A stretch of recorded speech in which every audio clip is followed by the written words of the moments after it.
how did you get to know Dick? Well, I was working with a guy named Brad Clark, and I built a race car for him.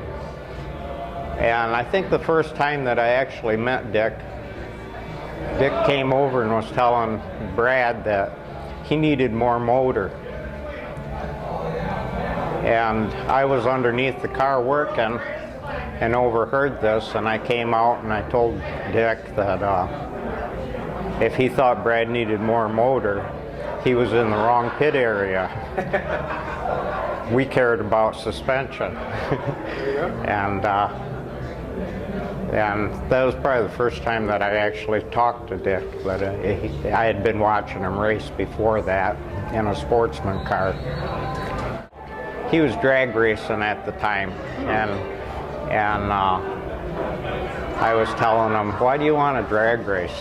You should be more interested in circle track cars. It's a lot more fun. You get to watch more than 15 seconds races. And as years went by,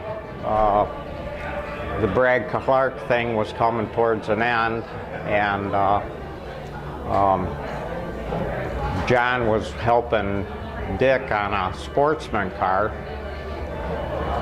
along with John Lilly and Gary Zebka, Delbert Seekins. I got involved with those guys and with their sportsman car at the very end, and Brad had gone on with Jim Greenwald and was running a late model, and as that phased out, Dick got into that seat, and the Dick Barton team was formed. Nobody recruited anybody. It was just people that knew people that all got on board, and we were off and running.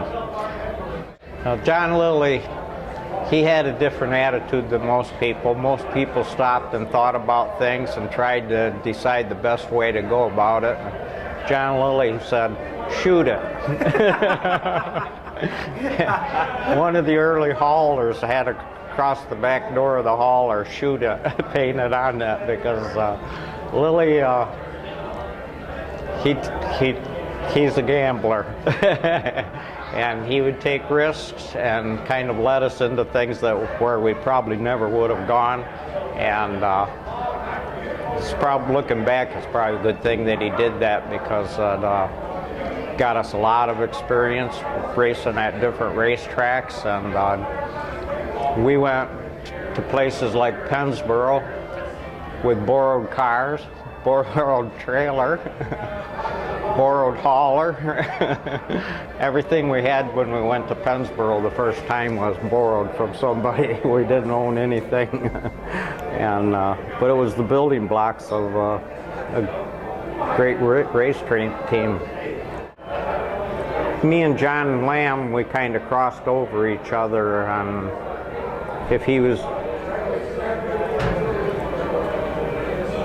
There was a lot. Me and John pretty much could do each other's jobs, and then there was a couple of guys, Warren McDonnell, and later on Greg Farrar. They did tires. Most of us could cross over and do each other's jobs, but I generally took care of suspension things. But if there was transmissions that needed rebuild or something, then I'd cross over. But me and John could do it pretty much anything on the car. Part of being successful was the team had the ability to recognize when we should have won and when we shouldn't have won, and setups were a big thing about the success of the race team, and being adjusting the car correctly for the condition of the evening. Something that puzzles me to this day, when I watch him race, I sense that he's always questioning his ability. And the guy's a tremendous driver. Unbelievable. I don't understand why he never was arrogant to the point where he knew that he could get it done. There was a race one time at Stateline. I think it was the first lap of the race. He was running second, and he got into the back end of Rod Malloy. He tried to hold up and let Rod Malloy get straightened out so he could go, and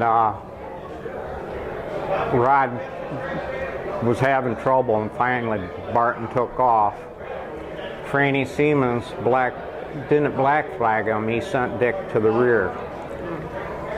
Barton started dead last, won that race that night. I could not believe what I saw. It was just tremendous.